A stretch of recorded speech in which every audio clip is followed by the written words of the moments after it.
My big concern is we were just getting reports of a bus overturned on I-95 near Stafford, Virginia. 55 people on board the bus. That is where it's snowing right now. We've had really heavy snow along I-95. This is just north of Fredericksburg, maybe 5-7 miles north of Fredericksburg here. Roads are in bad shape this morning. I mean, that's the overwhelming trend. You take a look at how much snow we've had. This is a 12-hour loop, okay? This started snowing for us heavy last night. In fact, we had the record-setting snow in D.C. Where Stafford is, it's just south of D.C., right in that hook in the middle of your screen there. So we're going to really closely monitor everything that happens for us today. Again, heavy snow is now beginning to taper off for us a bit in Washington, D.C. So I think as we go now through late morning into early afternoon, we're going to be in a lot better shape. Let me show you specifically down into D.C. what we're talking about. You can see very light snow. It's flurries at best for you this morning. We're not going to have a whole lot more in the way of accumulation. That's a good thing for us here. Here's a look at the roadways, though. The plows are out there. Perfect timing, right? Getting on the on and off ramps. This is I-95 at 495. The roads look passable at this point. There's just not a lot of traffic on them, and maybe a good thing that you're not on the roadways.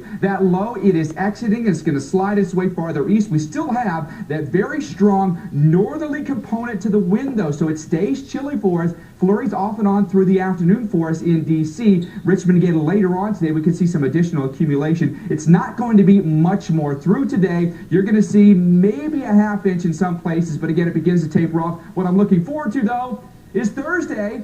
That's the first day of spring. 60-degree temperatures for us in Washington, D.C. It has been a very rough year for us, though, in Washington, D.C. when it comes to snow. Let's show you some of the stats for Washington, D.C., because I think the comparison between this year, last year, and average is pretty remarkable for many of us. You're going to end up seeing that this year we've had one of our snowiest seasons we've had in quite some time. We're going to talk a little more detail on that still to come this morning, but in the meantime, it's back to